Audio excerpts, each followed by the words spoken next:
Welcome to Pavan trading channel. నేను రేపు observe చేసిన స్టాక్స్ రేపు అంటే 9th అక్టోబర్ 2024. ఫస్ట్ స్టాక్ వచ్చేసి అపోలో హాస్పిటల్స్. ఇది వచ్చేసి మనకి ఇక్కడ ఛానల్ ఇక్కడ సపోర్ట్ తీసుకుంటుంది. ఈ రోజు కూడా మనకి ఇక్కడ సపోర్ట్ తీసుకొని నిన్న సపోర్ట్ తీసుకుంది, మొన్న సపోర్ట్ తీసుకుంది. ఈ రోజు కూడా ఇక్కడ సపోర్ట్ తీసుకొని మనకి మంచి క్యాండిల్ అయితే ఫామ్ అయింది. సో ఇది రేపటికి అబ్జర్వ్ చేస్తున్నాను నేను. ఇంకో స్టాక్ని అబ్జర్వ్ చేస్తున్నది డివిస్ ల్యాబొరేటరీస్. ఇది వచ్చేసి మనకు మల్టిపుల్ టైమ్స్ ఇక్కడ రెసిస్టెన్స్ ఫేస్ చేసింది. ఈ రోజు అయితే బ్రేక్అవుట్ అయింది మంచి క్యాండిల్తో. సో ఇది కూడా నేను రేపు బులిష్ మూమెంట్ ఎక్స్పెక్ట్ చేస్తున్నాను. ఇంకో స్టాక్ని అబ్జర్వ్ చేస్తున్నది టారెంట్ ఫార్మా.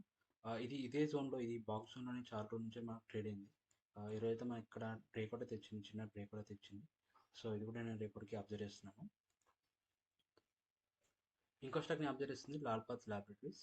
ఇది కూడా మనకి ఈ జోన్ బ్రేక్అవుట్ అయిన తర్వాత ఇక్కడ మళ్ళీ సపోర్ట్ తీసుకొని మళ్ళీ ఈరోజు మనకు మంచి క్యాండిల్ అయితే ఫామ్ అయింది. సో ఇది కూడా నేను రేపటికి అబ్జర్వ్ చేస్తున్నాను. ఇంకో స్టాక్ని అబ్జర్వ్ చేస్తున్నది దీపక్ నైట్రేటర్స్. ఇది మనకి ఇక్కడ మల్టిపుల్ టైమ్స్ ఇక్కడ సపోర్ట్ అయితే తీసుకుంది. సపోర్ట్ తీసుకొని మనకి నిన్న బ్రేక్అవుట్ అయింది.